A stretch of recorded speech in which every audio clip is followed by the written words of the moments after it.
The message did not come with drums, or fire, or loud music. It came in silence.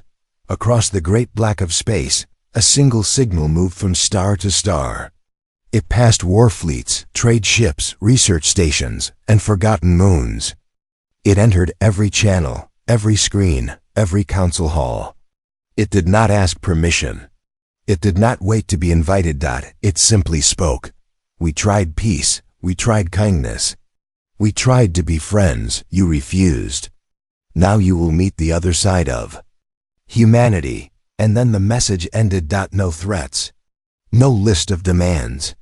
No second message. Just silence. The Galactic Council met within minutes.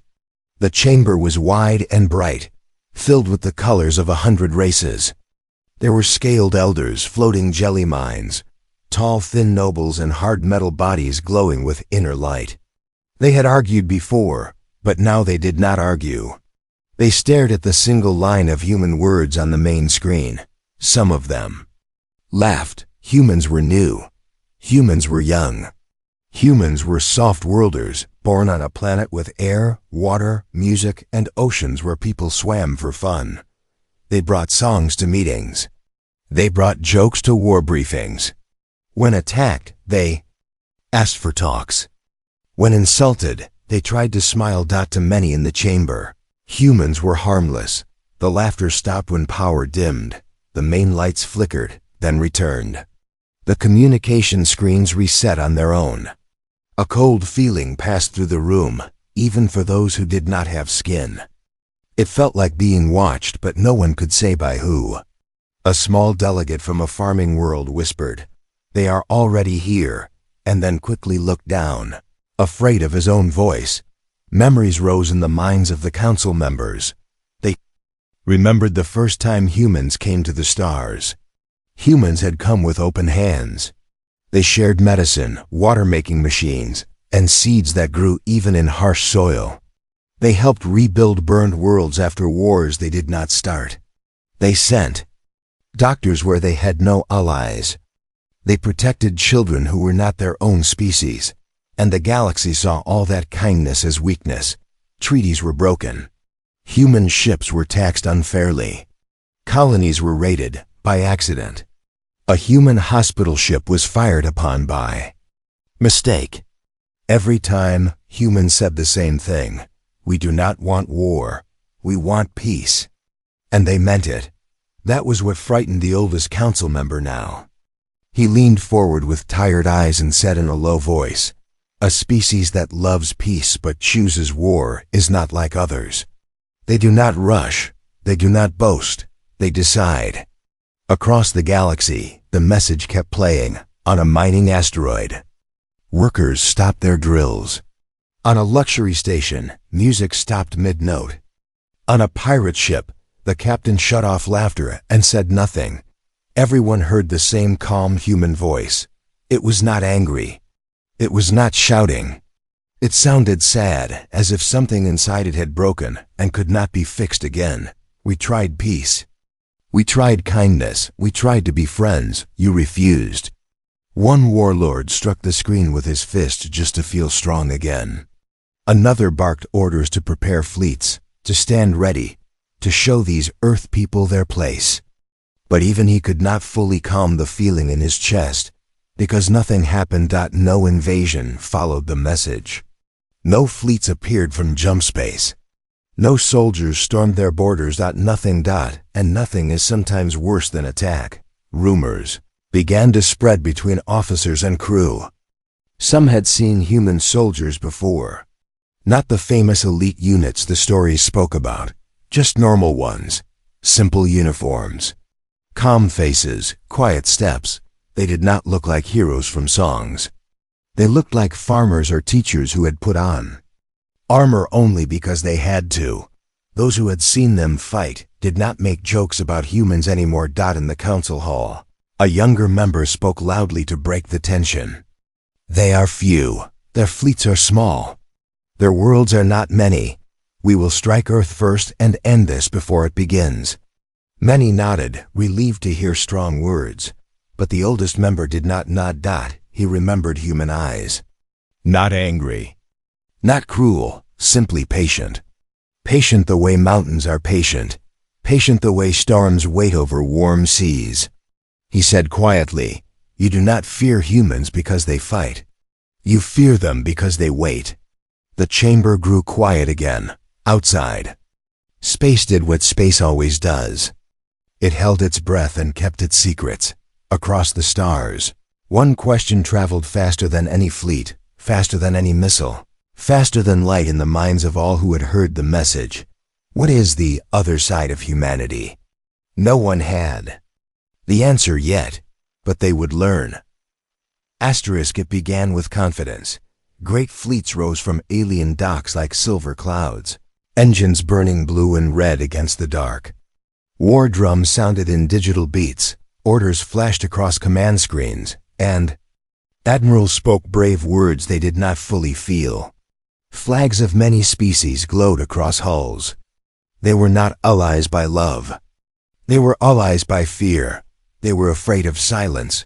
They were afraid of that human message that did not shout and did not beg. So they chose the oldest answer in the galaxy. They chose invasion. From far space, Earth looked small and blue, wrapped in white clouds like soft cloth. It did not look like the home of danger. It looked like a place where songs were written and children ran on green fields. Many captains relaxed when they saw it on their screens. "This is the world that threatens us?" One of them said, almost laughing. There were no giant human armadas waiting, no burning defense lines, no wall of weapons across space.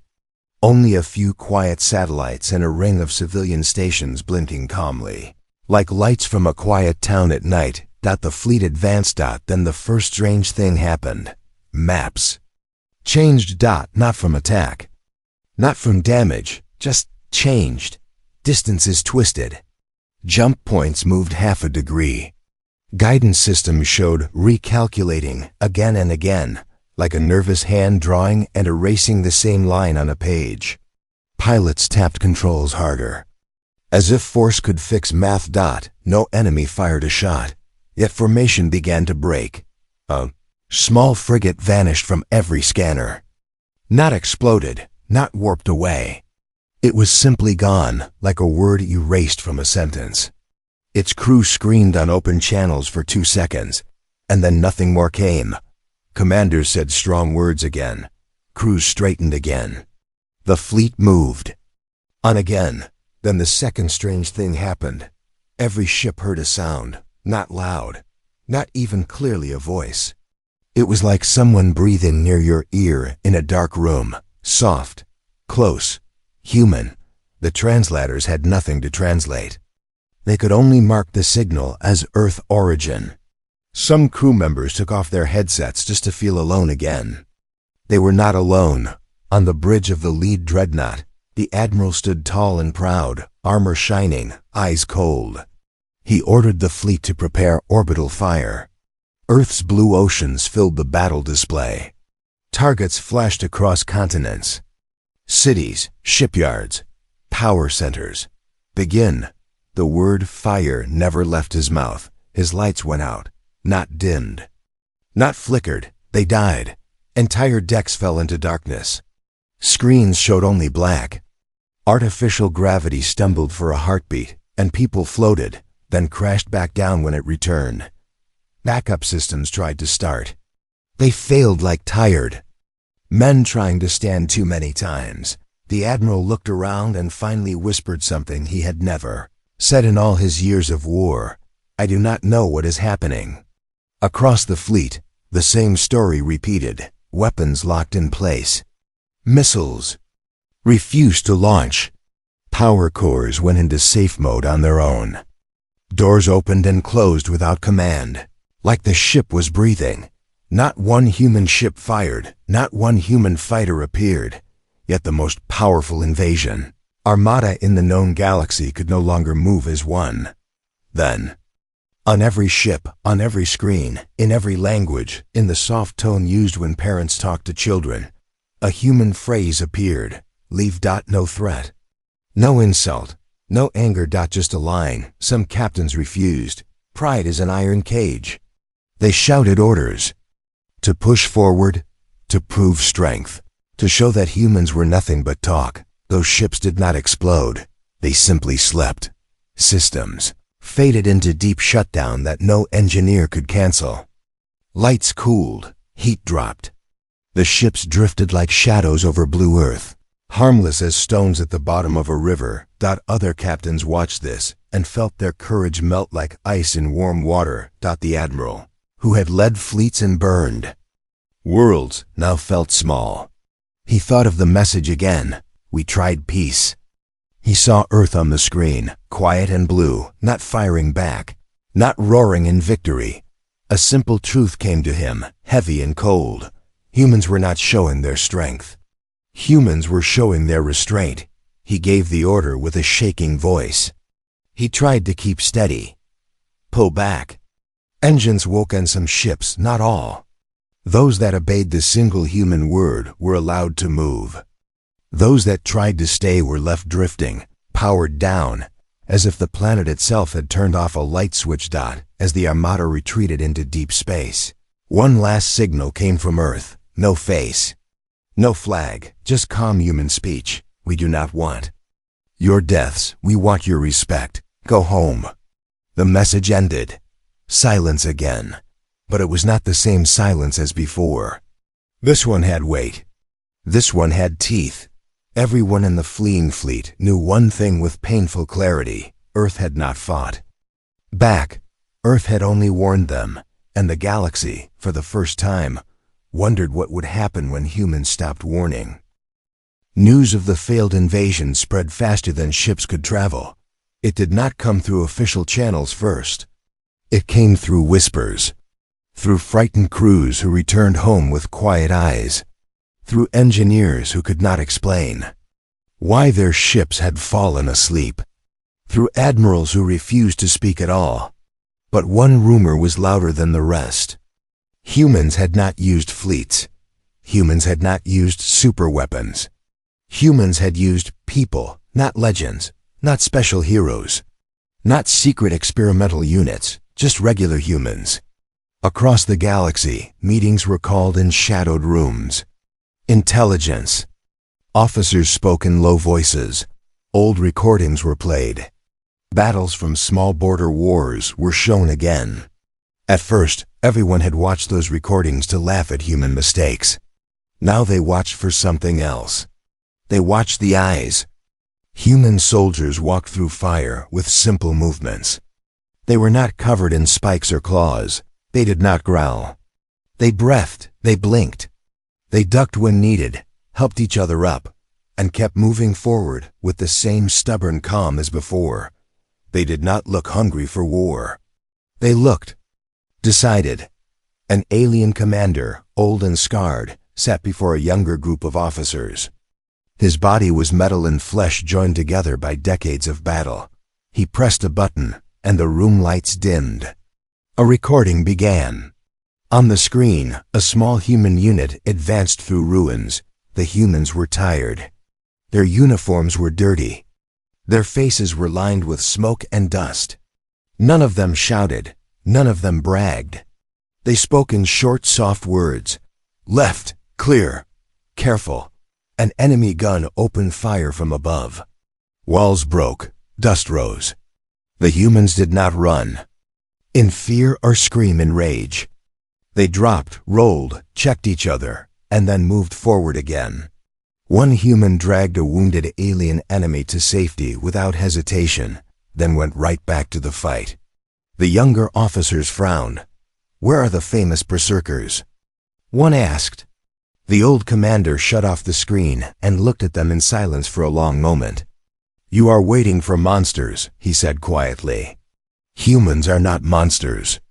They are worse for us than monsters. The room went still. He continued, voice slow and heavy. Monsters enjoy killing. Humans do not. To them, war is work, a sad job. They do it only after trying everything else. But when they finally choose it, they do not stop because they are angry. They stop only when the job is finished. He tapped the table with a metal finger. This makes them very hard to break. Across distant worlds, civilians spoke of other stories. A pirate band once captured a human transport ship. They expected crying, panic, begging. Instead, the humans sat together and whispered plans in calm voices, as if solving a puzzle at home. When rescue finally came, the pirates surrendered not because of force, but because they could not stand those quiet, steady eyes anymore. A different rumor told of farmers on a human colony. When raiders arrived, there were no soldiers nearby. The farmers did not scream. They did not kneel.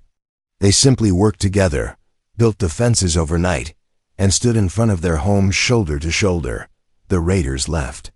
Not because they were defeated in battle, but because they suddenly believed they would be.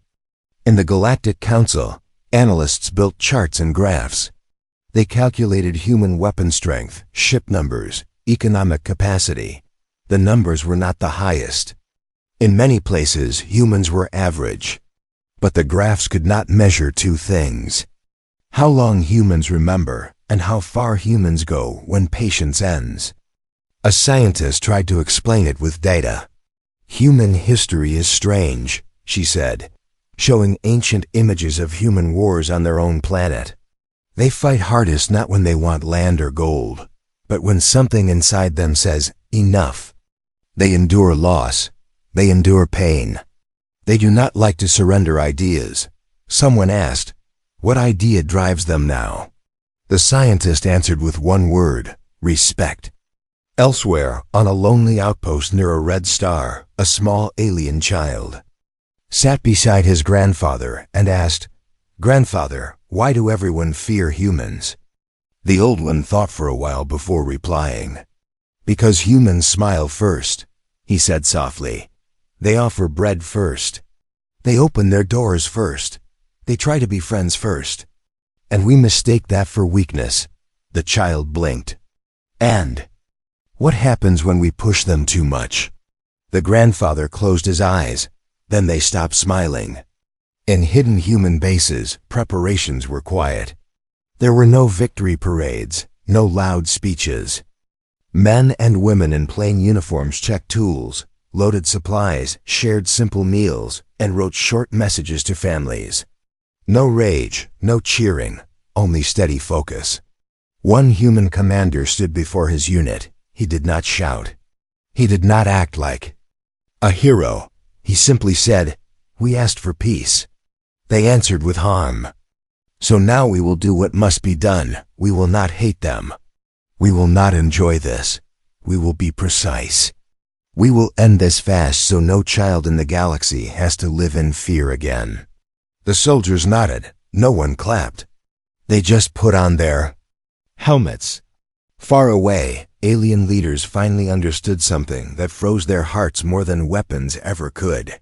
Humans were not coming with anger. They were coming with decision. The first darkness did not come from explosions. It came like nightfall. A busy trade system near 3 suns lived in constant light. Ships moved like bright insects around stations, and cities on planets never saw true night. Yet one ordinary cycle, the stars, dimmed, not the real stars. The machines that watched them.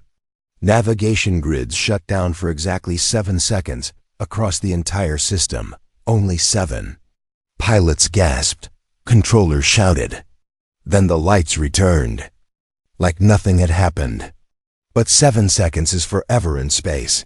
2 cargo ships drifted off course. A patrol frigate nearly rammed a station. A medical shuttle lost power and then regained it with a whisper, like a patient waking from a strange dream. No one died. No one was attacked. Yet every person who experienced it felt the same cold thought. Someone else was holding the switch. Soon it was not just one system. Across the galaxy, lights went out and came back on again, always just long enough to prove a point. Weapons froze mid-charge. Shields turned off, then politely returned. Entire defense nets blinked like sleepy eyes and then opened wide again. The message was silent but clear. We can turn you off. Aliens rushed to scientists, to engineers, To codemasters, every answer sounded weak. It is human work. It is everywhere at once. We cannot block it. A proud warlord roared in anger and smashed a screen. I see no fleets. I see no armies. Where are they? The answer frightened him more than any fleet would have. Nowhere visible. On a cold moon base deep in the outer rim, soldiers kept watch on long black skies. One quiet night, the alarms began to sing, not loud.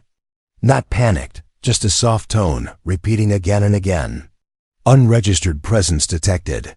The soldiers ran to their posts. They looked to the skies. They saw nothing. They checked scanners. Nothing, yet doors inside the base opened themselves. Cameras turned to face empty hallways. Keypads unlocked without hands. Somewhere inside the base, soft bootsteps touched the floor, too light to echo, too certain to doubt. The commander whispered, "They are inside. No breach. No broken wall. No crater from above. Just presence." A guard rounded a corner and froze. In front of him stood a human in simple armor, nothing shining, nothing dramatic. The human did not raise a weapon. He raised a finger to his lips. Quiet. The guard aimed his rifle with shaking hands. His translator implant hummed, waiting for threat and insult. No insult came. The human spoke gently. "Please don't." The guards' hands dropped without knowing why. Elsewhere on that same moon, alien leaders found humans in their command room. They were already there, as if they had always been there, standing among the holograms and maps. Calm eyes. Steady voices, no shouting, no glory. One human placed. A thin tablet on the table. Terms. The oldest alien general tried to be brave. "You came to kill us?" The human shook his head. "If we wanted that, we would not be talking." The general swallowed. "What do you want?" The human answered with the same tone someone uses to ask a child to stop touching fire. "Stop hurting us. Stop raiding colonies. Stop thinking kindness is weakness. Sign, go home, live your lives. And if we refuse?" Someone asked. Lights flickered. Just once. Every screen went black and returned again. Every weapon indicator went from green to gray and back to green. The humans did nothing else. They did not move. They did not threaten. They simply waited. Outside the moon base, fleets that once felt huge and powerful now looked like toys floating in a bath. Each captain knew that somewhere, unseen and unheard, human systems were already touching every bolt and every line of code. Many signed the terms that day, not from fear of death, from fear of helplessness. Only one empire refused, proud, old, known for cruelty. They laughed at stories of darkness and quiet boots. They said humans were pretending. They said the galaxy trembled at shadows, so they gathered their armadas, lit their banners, and promised punishment. In response, humans did something unexpected. They warned them twice. A final message crossed their borders. No flags, no music, just that sad, calm voice. "Please stop. We do not want to break you," the Empire answered with missiles. Cities on 3 worlds burned. Human rescue ships rushed in, not soldiers first. They carried doctors. They carried food. They carried children to safety while fire fell from space. Something inside humanity closed like a door. Across human command screens, one word appeared: permission. Permission to stop holding back. Permission to finish what others had started. Permission to show the other side. Not hatred. Not revenge. Decision. A human admiral stood in the silent command center of a deep space vessel, hands behind his back. He looked like a teacher more than a warrior. He spoke softly. "Begin." He did not raise his voice. He did not smile. Across the galaxy, in that proud empire's territory, stars did not explode. They went dark. The proud empire expected fire. They Expected bright battles, loud invasions, heroic charges, and tragic songs. That was how wars were supposed to look in their stories, glory written in light. Instead, they received quiet. Their skies stayed clear. Their borders stayed untouched. Their soldiers waited in shining armor that never saw an enemy, but their world changed anyway. It began with absence. Engines that always obeyed, hesitated. Factories that never stopped, paused. Defense towers that trusted their own systems, questioned themselves, not broken, not destroyed. Just unsure, as if machines themselves had learned veiling of doubt. On the capital world, great screens in the central city began to show stars. Not news, not orders, just slow-moving stars and the soft blue curve of a familiar planet. Earth. Citizens watched without understanding. Then text appeared. We asked for peace. Silence swallowed the city. A mother walking with her child stopped. A soldier in uniform looked up. A market trader forgot to count coins. The words changed. We tried kindness. Images followed, not of war, but of humans helping. Humans sharing water on desert worlds. Humans pulling strangers from rubble after alien wars. Humans smiling beside children with different skin, scales, fur, or metal. Many in the Empire had never seen these images. Then the screen faded to black. New words appeared. You answered with raids and fire. The images changed. Burning colonies, shot hospitals. Broken treaties signed with easy lies. No enemy voice shouted. No narrator blamed. The pictures spoke. A young officer clenched his fists. He had believed humans were dramatic storytellers. He had been told humans pretended to be victims. But these were not staged battles. He saw raw fear on alien and human faces alike. He whispered, almost against his will, "We did this." Above the capital world, the Imperial fleet prepared to fire at whatever human presence they could find. Targets locked across the sky. Then the targets vanished. Not hidden, not cloaked. Gone. Every targeting system now showed only one object in range. Their own reflection, their own ships, their own cities. They were aiming only at themselves. Human voices finally spoke on open channels, but the tone was not angry. It was tired. We do not want you to die. You will not be allowed to keep hurting others. You will stand down. Admirals shouted back insults.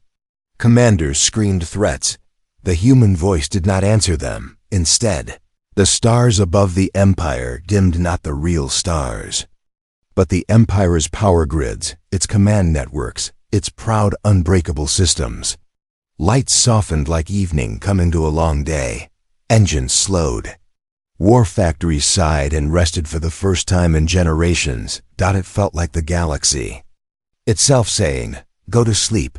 Children cried in confusion. Adults feared collapse.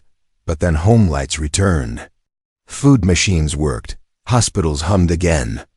Only one thing stayed powerless: colon weapons. Every gun, every missile, every heavy warship. All useless. An entire empire stood in a strange new world where life continued. But war was gone. That was when the Empire finally understood. Humans had never wanted to conquer them. Humans wanted to stop being hurt. In the emergency council hall, the Emperor's advisors argued. Some yelled to attack with whatever remained. Some wanted to kneel. Some simply shook. A simple image appeared on the central table, a human hand, palm open. Not closed in a fist. Not pointing a weapon. Open. The message beneath, it was short. Choose. One advisor whispered, choose between pride and survival. The Emperor was old. Older than the war songs, older than the parades. He had seen too many young soldiers leave and not return. He looked at the human hand. He remembered the first message across the stars. We tried peace. No. One in the room spoke when he finally bowed his head. We choose to stop. No cheering followed. No music. Just a long, slow breath, leaving a tired civilization across space. In human command centers, there were no celebrations. No fireworks, no victory speeches. People in simple uniforms simply checked boxes on screens, powered down systems, sent medics, sent engineers, sent teachers. Not conquerors. Neighbors. One. Young human soldier sat on a ship's bunk and read the message of surrender. He did not feel joy. He did not feel triumph. He felt something heavier and more complicated. He whispered, "I wish they had listened sooner." On worlds beyond counting, aliens now saw two truths about humanity. Humans laugh, sing, build, share. Food, hold hands, and bury their dead with tears. That is one side. But when pushed too far, when kindness is mocked, when peace is broken again and again, humans do not turn into beasts. They turn into something disciplined and unstoppable. Not because they love war, because they are willing to carry it to the end when there is no other road. The galaxy finally understood the meaning behind the simple human warning: you will meet the other side of humanity. And they had, asterisk, the galaxy expected one more great battle. Old songs said wars must end with a final clash, with heroes falling and cities burning. Admirals from many species gathered. Maps counted ships and whispered of a last stand where everything would be decided. But the last stand arrived in a very different way. It arrived in a meeting room. On a lonely station between stars, far from any planet, far from any flag, a simple round table waited. No banners, no music, no symbols of victory. Only chairs and quiet air. Into this silence came leaders from many worlds, some proud, some afraid, some ashamed. They had planned to fight to the end, but something in the galaxy had changed. Cities still lived, children still laughed. Only the tools of harm had gone silent. Humans were already there. Not in golden armor, not on thrones. They waited like teachers waiting for a late class to sit down. A woman in a plain uniform stood. Her face was calm but tired, as if she had not slept well for many nights. She did not slam her hand on the table. She did not raise her voice. "This is not surrender," she said softly. "This is stopping." Some leaders bristled at the word. Stopping. It felt too simple for what had happened. A scaled chancellor spoke first. "Your message frightened the galaxy." The human nodded. "It frightened us too." That answer confused the room. Another leader, made of light and mist, asked, "You held every weapon. You could have crushed every enemy. Why fear?" The human woman answered with eyes that carried too many memories. "Because once we start to become what you fear, it is hard to stop." The room fell quiet. Across the table sat the emperor whose empire had been disarmed. He looked older than he had days before. His voice shook, not from weakness, but from truth. "We believed your kindness was weakness," he said. "We believed you were simple. We were wrong." The human shook her head. "No, we are simple in a way. We like simple things: home, friends, songs, small jokes, warm meals. But we protect those simple things with everything we are." She placed a small metal coin on the table. It showed a planet blue and white. "This is our home," she said. "We do not leave it to burn." The leaders waited for demands: tribute, territory, forced rule. None came. Instead, the human said, "We want rules. Not our rules. Shared rules. No burned hospitals. No raided colonies. No attacks on children. We will help anyone who agrees. We will stop anyone who does not." A warlord with sharp teeth leaned forward. "And if we test you again?" No threat came, just a sentence spoken like a fact of nature. "Then we finish it faster next time." There was no anger in her tone. That absence scared them more than anger would have. Outside the station, fleets from every side waited: broken weapons, silent cannons, cold missiles. They floated like huge sleeping animals in the dark. Inside, pens moved across paper, Claws tapped signatures. Glowing hands pressed seal pads. A single agreement traveled across the galaxy in different languages but with the same heart. Enough. While leaders signed, something unexpected happened. A small maintenance robot rolled into the room by mistake. It bumped into a chair and beeped sadly, confused. The human woman bent down, fixed its crooked wheel, and sent it on its way. The Emperor watched this small moment. He understood then. Humans could rebuild even while they carried power enough to erase. The meeting ended without applause.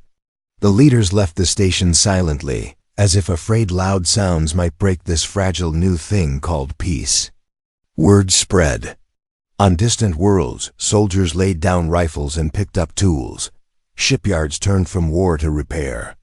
Doctors became busy, then busier, as injured from every species were flown to mixed hospitals where humans worked beside those who once fought them. In one such hospital, an alien child with bright golden eyes asked a human medic, "Will there be another big battle?" The medic smiled gently while fixing a bandage. "Only if we forget how tired we are of them."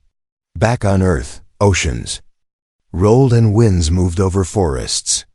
People walked to work, cooked dinner, argued, laughed, and watched news not with cheers of victory, but with long breaths of relief. They had shown the other side, but they did not celebrate it. Because they did not like that side. On the edge of human space, a lone human ship watched the stars.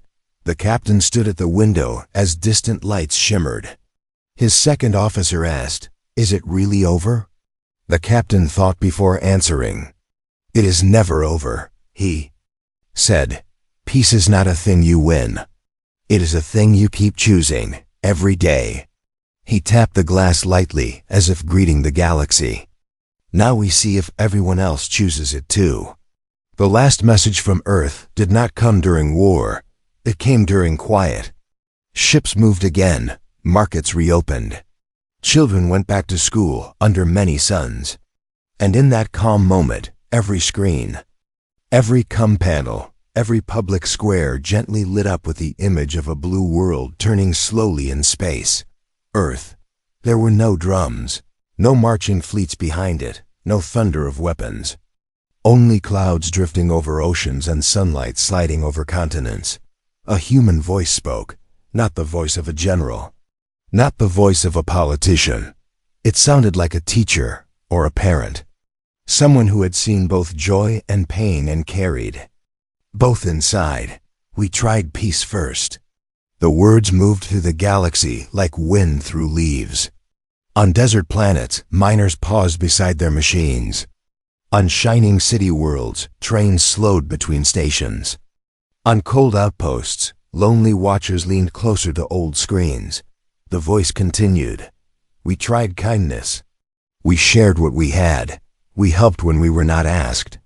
We believed that friendship was stronger than fear." Images followed again, but different this time. Not battles, not surrender, moments. A human scientist laughing with a scaled researcher over a broken experiment. A human child teaching an alien child how to fly a small kite in weak gravity. A mixed team of doctors working side by side in a crowded aid tent. Then the images changed. We were harmed anyway. Burned colonies, empty homes. Names carved into memorial walls. A hospital ship drifting, lights gone, marked only with the human Red Cross that everyone pretended not to see until too late. The voice did not harden, it softened. And for a long time we said nothing. Silence filled the galaxy.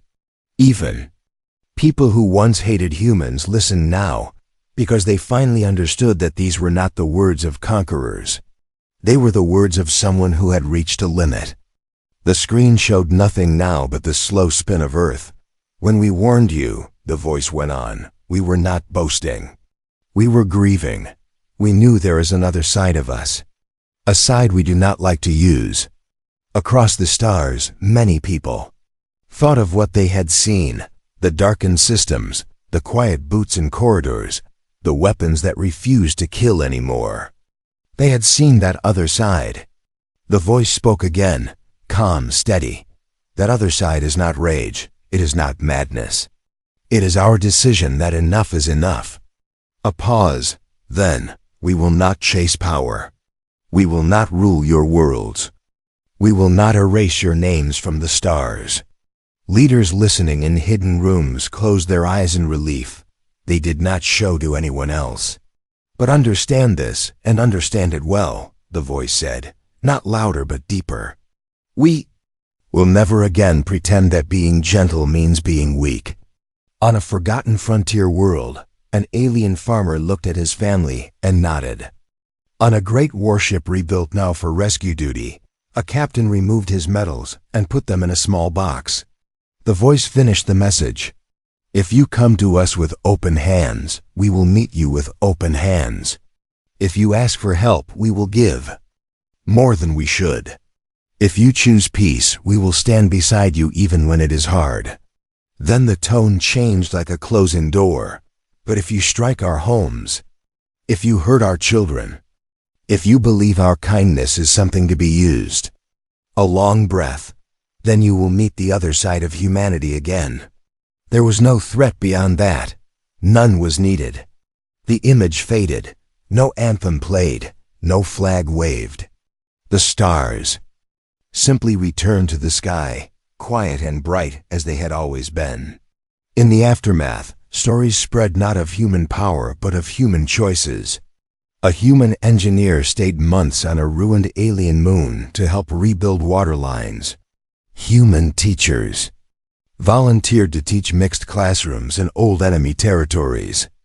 Human storytellers visited places that once fired upon Earth and told tales not of victory but of starting again. One day, on a station school where many species studied together, a small alien girl with silver skin raised her hand. She asked her human teacher, "What is humanity really? The soft side? Or the other side?" The teacher thought for a while. He smiled in that gentle, tired human way and said, "Both. We laugh easily. We forgive slowly. We protect fiercely. We try to be kind first, and if we cannot be, we do not disappear. We stand." The girl nodded as if she understood something important, even if she could not yet put it into words. Far away, Earth turned, blue and patient. Not conqueror of the galaxy, not victim of it, a neighbor, a warning, a promise.